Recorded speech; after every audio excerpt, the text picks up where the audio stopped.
This happened in the summer, and I believe I was about 12 at the time. I was staying in a hotel in a fairly large city with my mom and my younger brother. We were visiting other extended family, but chose not to stay in their house. My brother is younger than me by a decent amount, so I was usually told to keep an eye on him. On the day we arrived, my mom told me to do just that while she checked us in and received our room card. So, my brother and I sat down on a couch in the lobby and relaxed a little bit. While we were sitting, a man in about his mid-40s walked into the hotel. The couch was facing the hotel doors, so I got a good look at him. I remember that he was very average looking. Describing his features in detail could generate several different images. The guy comes in and sits on the couch opposite ours. I didn't think anything of it until I realized that he didn't go up to the counter first. He just came in and sat down. It made me feel a little uncomfortable. Maybe I was being a bit paranoid, but I thought he might have followed us in. Thankfully, my mom called us over and told us that our room was ready. We left the lobby and went to our room. Shortly afterwards, we left the hotel to go meet family. I forgot about the man for the rest of the day. We returned at about 7, and my mom told us that we could go swimming in the hotel pool. We all went to our room, changed, and went to the pool. A few minutes after we got into the water, the same man from before walked in and sat down. He was wearing jeans and a sweater, so he definitely wasn't going swimming. Again, we didn't think much of it until I could see that my mom was visibly worried. She pointed him out to me, and she said that if he didn't leave within 5 minutes, we needed to go back to our rooms. 5 minutes passed and he was still there, so we got our things and left. By then, it was close to 8 o'clock. We had brought a rented movie to watch, so we planned to watch that and go straight to bed. I noticed that my mom was a little on edge because of the man who had been watching us, and I got a little more worried myself too. Halfway through the movie, my mom got up to get into the shower. While she was in there, someone knocked on the door and said, "Housekeeping." I thought it was weird that the cleaning staff would come this late, but we needed another towel, so I answered the door. I wish I hadn't been so stupid. It was the same creepy man. He gave me a smile and a little wave. I just stood there, kind of motionless. My mind automatically went to the worst possible situation: kidnapping, rape, torture, etc. I heard the water in the shower turn off. He stood there as well for a moment, and then he spoke. "How was your swim?" At that moment, my mom came out of the shower, saw the man at the door, pulled me back, and slammed the door. She locked it. Then she called the front desk from our hotel phone to report the guy.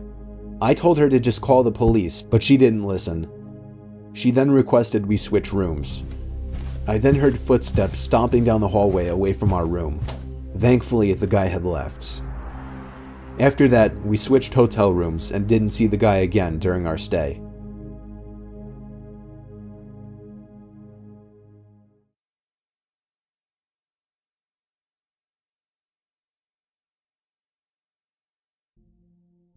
Have you ever gotten an uneasy feeling staying in a hotel room, especially by yourself? Likely not, and I also doubt you've ever been in a hotel room by yourself. But when I was a kid, I always got scared sleeping in hotel rooms. I would always keep looking back at the dark corners of the room every 20 seconds, thinking there would be somebody standing there. My fear not only drove me crazy, it drove my parents crazy, as I would always insist that I would sleep between them until I was around 9 or 10 years old.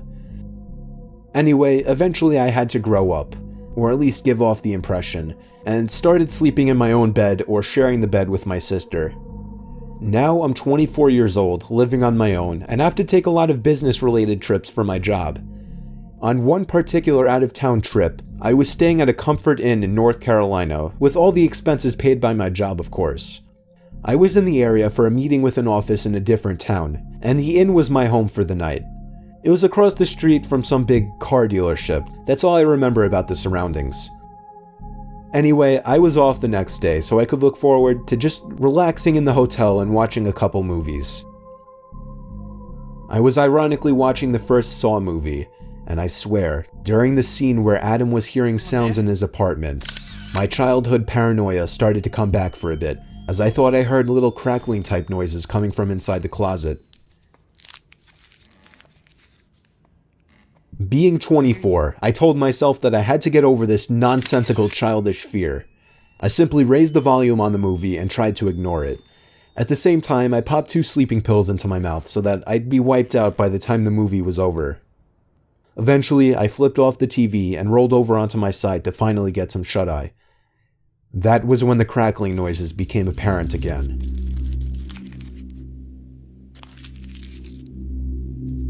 It wasn't constant or anything. It was just like once every minute or so I'd hear this crackling type noise that I just can't describe coming from the closet.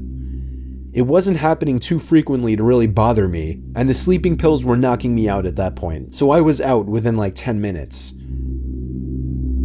The next thing I remember, I awoke to the sound of cloth being rustled around.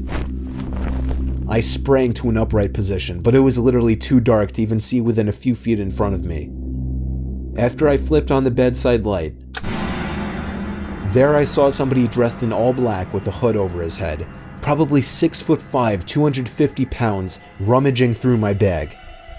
I screamed at the top of my lungs, and in response, he fled the room.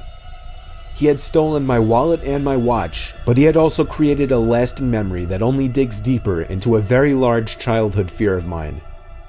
I have never heard a story about anything like this on the news or anything, so for something like this to happen to a person like me, somebody who had such an odd, specific fear as a child, was simply catastrophic to me.